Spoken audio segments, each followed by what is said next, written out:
Hi friends, welcome to care of Kalyan. Chicken కర్రీకి కావలసిన items: అల్లం, వెల్లుల్లి, కొబ్బరి, మీ టేస్ట్కి తగినట్లు చిల్లీ తీసుకోండి. మాకు కొంచెం స్పైసీ ఎక్కువగా ఉండాలి కాబట్టి నేను ఒక 10 చిల్లీస్ తీసుకున్నాను అండ్ 2 ఆనియన్స్. సో ఇప్పుడు ఈ మసాలాకు కావలసిన ఐటమ్స్ అన్నీ కూడా నేను తరిగి పెట్టుకుంటున్నాను. ఇప్పుడు ఈ అల్లం, వెల్లుల్లి, కొబ్బరి అండ్ ఆనియన్స్ని మిక్సీ జార్లోకి తీసుకొని, ఇంకా ఈ మసాలాకు కావలసిన ధనియాలు 2 టేబుల్ టీ స్పూన్స్, స్పైసెస్ కూడా యాడ్ చేసుకుంటున్నానండి. యాలకులు, పట్టా లవంగ ఆర్ చెక్క లవంగ అంటారు, ఇవి యాడ్ చేసుకుంటున్నాను. ఇప్పుడు ఈ మసాలా ఐటమ్స్ అన్నీ కూడా మిక్సీకి పట్టేద్దాం. సో మసాలా అయితే రెడీ అయిపోయిందండి. నేను ఇలా 1 kg చికెన్ని వాష్ చేసి సాల్ట్ వాటర్లో సోక్ చేశానండి. అండ్ వాష్ చేసుకున్న తర్వాత స్టవ్ ఆన్ చేసుకొని ఇలా మందపాటి ఒక బౌల్ పెట్టుకోవాలి. 3 టేబుల్ టీ స్పూన్స్ ఆయిల్ వేసుకోవాలి. ఆయిల్ కాగిన తర్వాత ఇలాగా మిర్చి వేసుకోవాలి.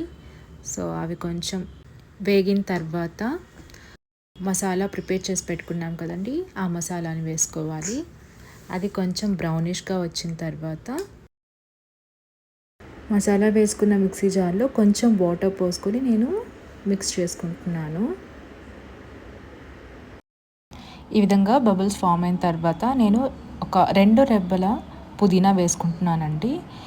సో పుదీనాని బాగా మిక్స్ చేసిన ఒక 1 మినిట్ తర్వాత 1 టేబుల్ టీ స్పూన్ పసుపు వేసుకుంటున్నాను. పసుపుని బాగా మిక్స్ అయ్యేలాగా మసాలాలో ఇలా కలుపుకుంటున్నాను. ఇప్పుడు వాష్ చేసి పెట్టుకున్న ఈ చికెన్ని బౌల్లోకి అయితే తీసుకుంటున్నానండి. ఇప్పుడు ఈ మసాలా అంతా కూడా ఈ ముక్కలకి పట్టేలాగా మిక్స్ చేసుకోవాలి. ఈ విధంగా మసాలా అంతా కూడా పీసెస్కి పట్టిన తర్వాత కొంచెం బబుల్స్లా వస్తాయండి. ఆ టైంలో 1.5 టేబుల్ టీ స్పూన్ సాల్ట్ వేసుకోవాలి. సో మళ్ళీ ఈ విధంగా మిక్స్ చేసుకోవాలి. ఇలా మిక్స్ చేసుకున్న తర్వాత దీని మీద కాసేపు ప్లేట్ పెట్టేసేయాలండి. ఒక 2 మినిట్స్ అలాగా వెయిట్ చేయాలి. మధ్యలో చూసుకుంటూ మళ్ళీ పీసెస్ బాయిల్ అయ్యాయా లేదా అని చెప్పి చెక్ చేసుకుంటూ ఇలా మిక్స్ చేసుకుంటూ కాసేపు ఉడకనివ్వాలి.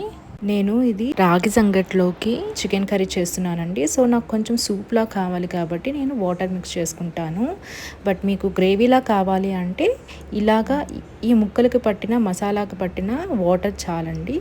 సో నేనైతే ఇప్పుడు ఒక 3 టేబుల్ టీ స్పూన్స్ కారం అయితే యాడ్ చేసుకున్నాను. బాగా మిక్స్ చేసుకుంటున్నాను ముక్కలకి పట్టేలాగా ఈ కారం కూడా.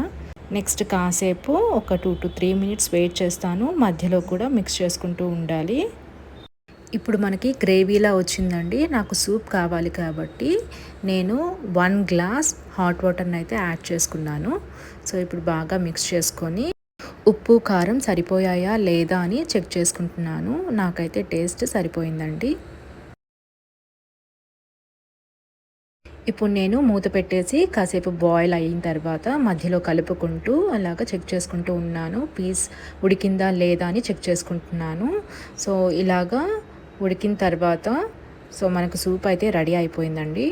తర్వాత ఇందులోకి నేను కొత్తిమీర యాడ్ చేసుకుంటున్నాను. అంతే, వేడి వేడి chicken soup is ready for రాగి సంగటి. ఈ వీడియో మీకు నచ్చినట్లయితే లైక్ చేయండి, షేర్ చేయండి అండ్ సబ్స్క్రైబ్ చేయండి. Thank you.